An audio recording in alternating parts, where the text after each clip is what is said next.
Merci de nous rejoindre sur Radio J. Dans quelques instants, Christophe Barbier, qu'on adore, avec son invité Clément Beaune, ancien ministre au transport. On aime aussi. Candidat dans la 7e circonscription de Paris. Bonjour messieurs. Bonjour. Et oui, on est de bonne humeur ce matin. Annabelle Nakache nous a rejoint en studio. Bonjour Annabelle. Bonjour à tous. Vous entendez ces rires? C'est mes enfants. C'est le plus beau son au monde. Et si j'ai choisi ce métier, c'est parce que depuis que je suis enfant moi-même, j'aime cette sensation d'une foule diverse qui rit autour d'une même émotion. Aujourd'hui, c'est ma 80e chronique dans cette émission. Oh, merci. Ça fait 1 an que j'ai commencé ici. J'ai bien choisi mon année, dis donc, la plus sombre de notre histoire contemporaine. Et je me suis efforcé de faire rire de l'actualité toutes les semaines malgré la surenchère dans l'horreur.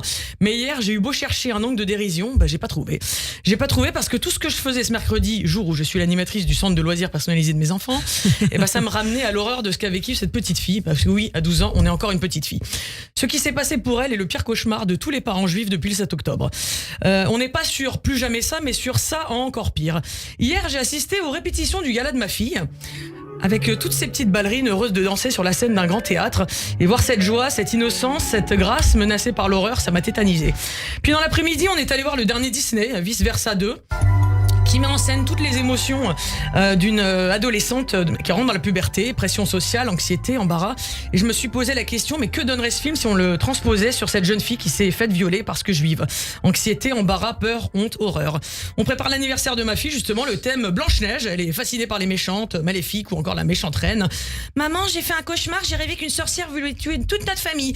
Ma chérie, si seulement tu savais que ton pire cauchemar est beaucoup moins loin que ça, qu'il est probablement dans ta classe, que tu es peut-être amoureuse de lui, qu'il a ton âge, et que juste pour ce que tu es, il peut décider de bousiller ta vie.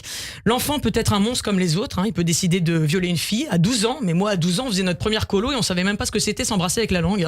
Nous on faisait des batailles d'eau, pas la guerre pour de vrai. Vous imaginez la préméditation, le contexte familial qu'il faut? C'est les cousins des bourreaux d'Ilan Halimi ou quoi? Vous croyez que ces enfants sont différents des enfants enrôlés par le Hamas et dont on compte parfois les morts comme des innocents? Le président nous propose donc un temps d'1 heure d'échange à l'école. 1 heure, waouh, je pense que c'est suffisant, dis donc. D'échange, comme s'il y avait un débat, comme si on devait donner son avis sur un crime abject à condamner de façon unilatérale. Un temps d'échange donc qui n'aura jamais lieu parce qu'une bonne partie des enfants n'a déjà plus cours, mais bon. Annabelle, t'es pas fatiguée de parler de tout ça? Bah si. Tu crois pas que t'en fais trop? Bah non, n'importe quelle minorité attaquée est soutenue, mais nous c'est du ressenti, de la victimisation, vous comprenez? Puis moi je suis juive donc ma parole n'a aucune valeur. C'est pas à vous de juger en fait si ce qu'on vit est réel ou pas. Alors encore une fois, artiste, féministe, Tatéo, pas là. Vous sortez que quand c'est Depardieu, Acteur ou réalisateur inculpé? Ah, pousse, maison magique, on peut sortir. Ah, il y a une fille de 12 ans qui agresse. Ah non, fausse alerte, elle est juive, Bon. Maman, quand est-ce que je pourrais rentrer toute seule à la maison? Mais jamais, en fait, Est-ce qu'on doit mettre nos enfants dans des bulles comme les hamsters? Est-ce qu'on doit mettre à nos filles des ceintures de chasteté? Est-ce qu'on doit mettre à nos fils des gilets pare-balles? Est-ce qu'on doit faire l'école à la maison?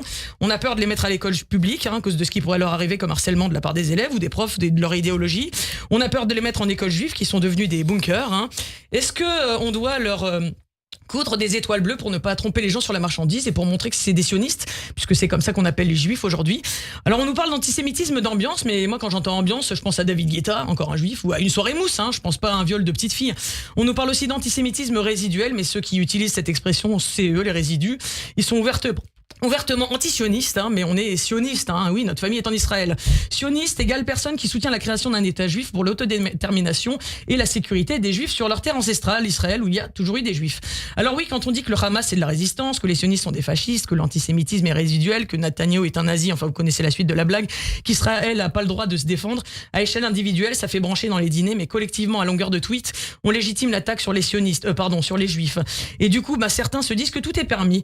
On veut pas de juifs en Israël, on veut pas de juifs en Europe et aux États-Unis, on veut pas de juifs en fait.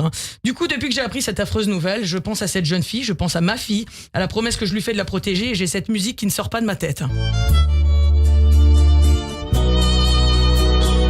Elle s'appelle peut-être Sarah, elle a seulement 12 ans.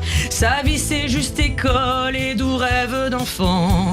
Mais d'autres jeunes monstres en ont décidé autrement. Elle avait ta joie de vivre, elle a 2 fois ton âge.